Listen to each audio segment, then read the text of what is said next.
Hey friends, Hadassah Damien here, and I want to talk about what I would do today if I was restarting my money systems from scratch.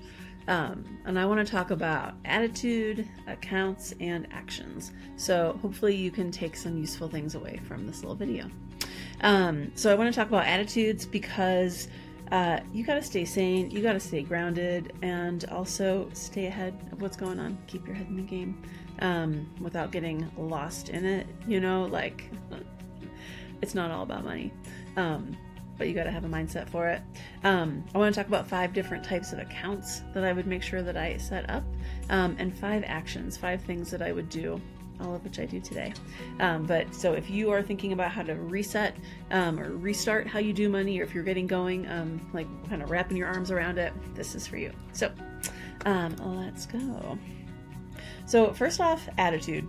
It is so wrong out there. Capitalism is so seriously broken. There are so many ways in which people are disenfranchised, marginalized. It's deeply unfair. And it's not right out there at all, but financially caring for yourself is okay to do. It's like a deep, real self-care move to make sure that you have ways to get the things that you need, and hey, even some of the things that you want. So there's that.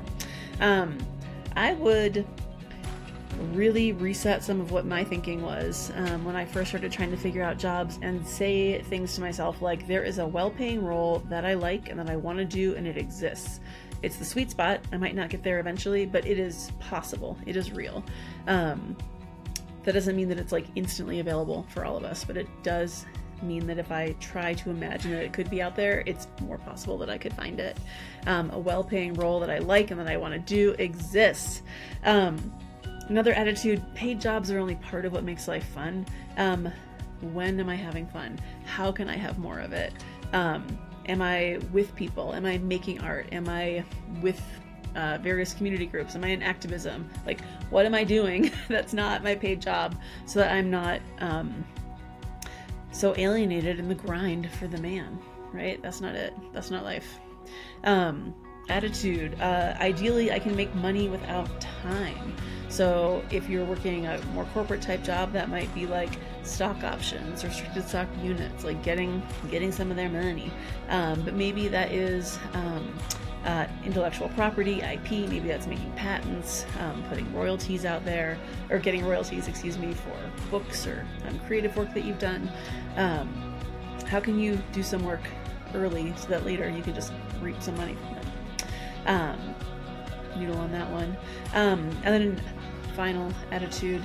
If you're asking any of these questions, likelihood is you are doing better than other people who are out there. Again, this is a vastly unequal world. So how am I giving back? How am I baking giving back into my spending, into what I'm thinking about? Right? For some of you, you don't even have to ask. You know you're doing it. For some of us, it's really important that we make sure that we're giving fucking back. Especially I'm talking to my white friends out there, especially my white friends who are earning money. How are we giving back? But this also is for everybody. Giving back isn't some like abstract, philanthropic, Rockefeller type thing to do. Like when we give, we are connected to other people, genuinely. We're connected to things we care about. Giving doesn't have to be like some weird check you write once a year. It can be something like deeply nourishing and connective to you. So what do you want that to be? How is that baked in? And how do you have a mindset and an attitude that it's going to be baked in? Boom. So those are the attitudes. What types of accounts would I make sure that I had? I would have a checking account at a good bank. So I'm saying credit union, co-op, community bank, CDFI, and that's where all of my after-tax income would go, and I would pay my monthly bills out of that. I'd also have my credit card there. I would additionally have a high-yield savings account for my emergency fund. And if my emergency fund was fully funded and I had gotten to that point, then I would put some of that money into maybe a longer-term storage place like a CD or an iBond, as long as it earned a little more income than my high-yield savings account. I would have a different, separate other high yield savings account, or sometimes you can do what's called bucketing in your high yield savings accounts for what we sometimes call sinking funds, but it's like that semi-annual spending type stuff. So money I want to spend kind of soonish. So that might be for my annual car insurance, for travel I want to do, my tattoo fund, new stuff, upgrades. I see a lot of people use that for like deposit for a car, down payment for a house, IVF, going back to school. I think you get the picture, right? A different savings account for money I'm trying to save up for that short term, but not monthly kind of stuff. I would also have a Roth IRA if I was earning under 100K. As long as you're earning now in 2024 under 144K individual, you can contribute to a Roth. You're going to get the most bang for your buck, basically, because it's an account that you earn the money, you pay taxes, then you put it into the retirement account, you invest it, and it grows. Later when you take the money back out, you don't pay no more taxes. So you kind of get the most value for that when you are in a lower tax bracket. But I would make sure I had a Roth IRA. If I had an employer, I would make sure I was contributing to their 401k they set up for me. If they have a match, I make sure I'm meeting it. So I would make sure that I am doing retirement accounts.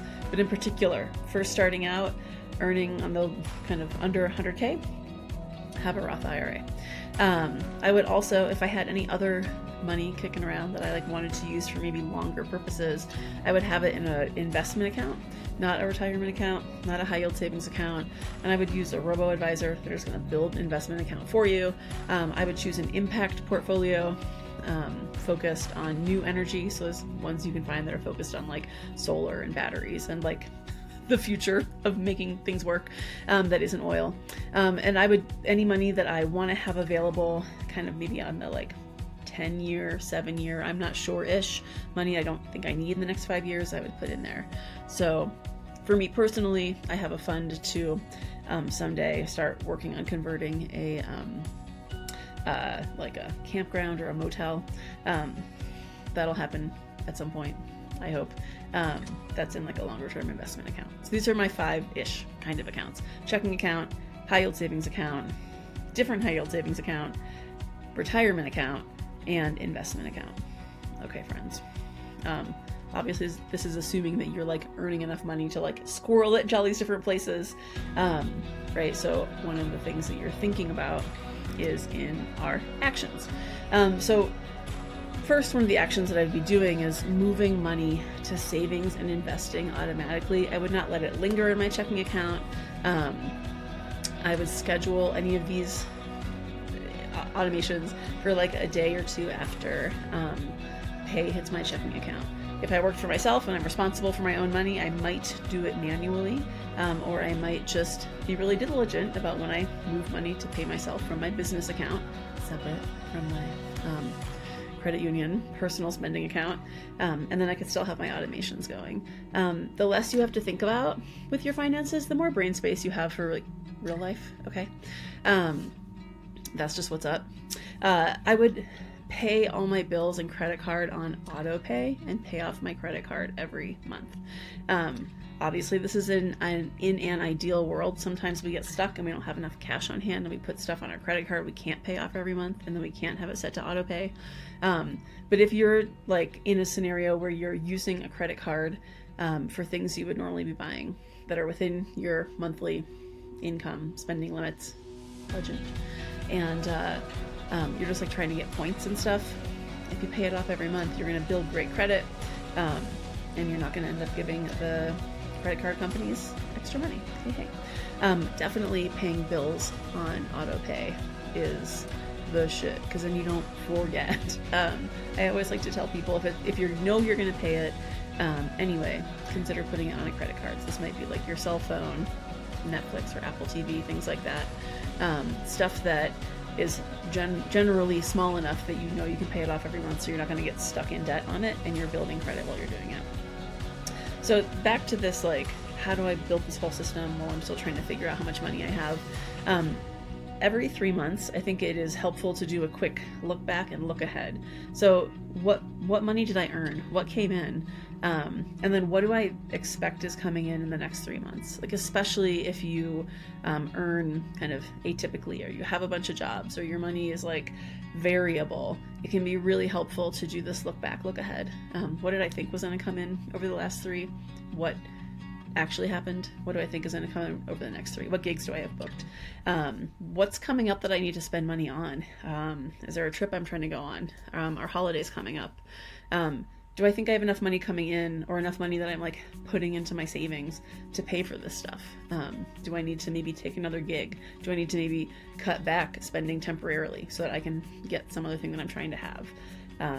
This can be like sometimes intense to do for just the month ahead, but if you're looking at the 3 months ahead, you have a little more spaciousness to make things happen. Once a year, I like to look at everything and do what's called a net position. So that's summing up, adding up everything that you owe and everything that you own. So like, what's in all my various accounts, my savings accounts, do I have retirement accounts, other accounts, woo? What do I owe, my student loans, credit cards, car loan, all this, mortgage, whatever. If I have a mortgage, what's the value of my house or my apartment? What do I owe, what do I own? You can add it up, you can find a number. What's nice about this is it does make sure you can log into everything at least once a year, so things are not getting lost.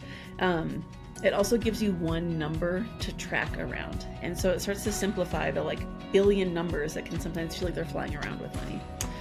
What's the one thing that's happening? And often we're just trying to see, am I moving in the direction I'm trying to move in? Am I paying down my debt? Are the savings that I'm trying to put together increasing? Right? We do a net position because it makes us be tactical and get some numbers, but it also makes you ask questions. That's really useful. We don't do money stuff just so we can like make a spreadsheet and move on, right? We do money stuff so we can look at it and say, what is it telling me? What information am I getting from this? What might I need to do about it? And so that's this 5th action. If in my net position, or my 3-month look ahead, look back, or even when I'm just like depositing and spending money, if anything feels wrong at any point, I want to ask myself what I might try. Do I need a different way to keep track of my spending so it makes more sense to me? There's so many ways to look at your money, keep track of what you intend to spend on. If the way you're doing it today isn't working for you, please believe me, there are other ways to do it. Digital ways, manual ways, apps. It goes on and on. The point is not to torture yourself with forcing yourself to do something that's not working, but the point is to understand what might be happening and what it means. And sometimes when we look at numbers, we don't like what they're telling us, so we kind of sometimes will act as if we don't understand, but what's really happening is we just don't like what we're getting out of this information, right? It can be painful, it can be demoralizing, truly, sometimes. But when we have the information, then we get to decide what we want to do. So again, is that temporarily spending less? Is that saying, do I need to be in a different role, in a different job? A couple times over the course of my life, I've looked at the big picture and been like, this is not going to work unless I'm actually figuring out how to make more money. And over a couple year period, I did.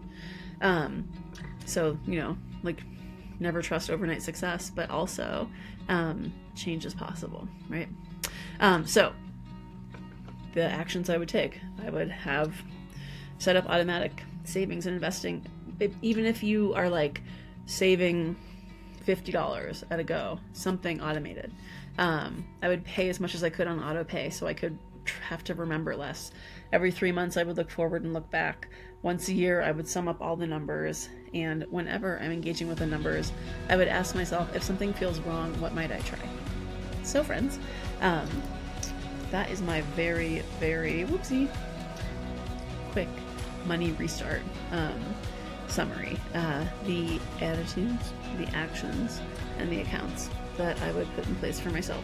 So hopefully this little short 15-minute video was helpful and it gave you a little bit of food for thought. I do workshops, I have digital courses, I do coaching, I do group workshops. I have lots of video and content on my blog, and there's also lots of great financial educators out there. So money doesn't have to be a thing that sucks. It can be a thing that just you put as ground underneath you so that you can do more of the life stuff you want to do. I believe in you. You can do this. Me and others are here to help.